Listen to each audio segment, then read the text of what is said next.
Bien chers amis de Café Évangile, restez en tenue de service, votre ceinture autour des reins et vos lampes allumées. Soyez comme des gens qui attendent leur maître à son retour des noces pour lui ouvrir dès qu'il arrivera et frappera à la porte. L'appel à la vigilance, bien chers amis, la vigilance en Dieu. Et cette vigilance ne peut pas être fondée et construite sans la vertu de l'espérance. Une espérance qui donne vie à la foi que nous avons en ce Dieu qui nous a tant aimés en nous créant et qui nous a sauvés en son Fils Jésus-Christ. C'est pour cela Saint Paul, dans la première lecture de ce jour, nous montre la grandeur de ce Dieu-là qui s'est fait proche de l'homme qui a cherché s'éloigner de lui. Dieu a cherché faire demeure auprès de nous parce que c'est le Dieu de l'intimité. Et dans cette intimité qu'il a voulu construire avec nous, ni le péché a pu détruire cette clé d'intimité de Dieu avec l'homme. C'est pour cela, il est très important, chers amis, que dans notre vie de tous les jours, nous prenions compte des détails. Les détails sont très importants. C'est juste à travers un petit détail désordonné que l'humanité est tombée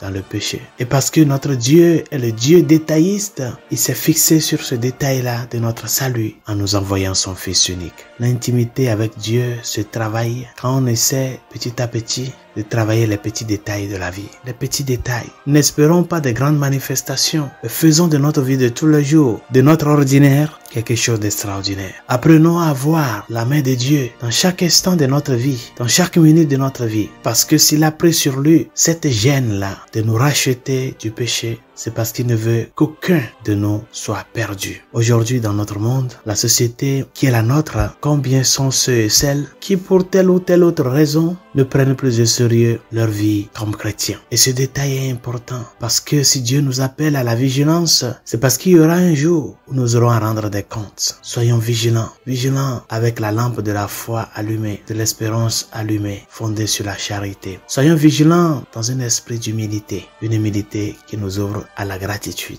Parce que c'est là que la conscience de que Dieu a fixé les yeux sur ce détail-là de notre chute, c'est cette conscience de ce Dieu-là qu'il a fait pour nous sauver, qui nous amènera petit à petit à travailler au jour le jour pour vivre avec un sens d'espérance, mais aussi de conversion. Demandons au Seigneur d'être notre force. Nous en avons besoin. Que les problèmes de la vie n'éteignent pas la lumière de notre foi. Ne baisse pas les bras. Fixe les yeux sur lui. Tends les mains vers lui et dis-lui: Seigneur, c'est mon grand désir de maintenir la flamme de ma foi allumée, de mon espérance allumée. Mais viens en aide à mon peu de foi. Viens en aide à mon espérance. Bonne journée. Dieu vous bénisse.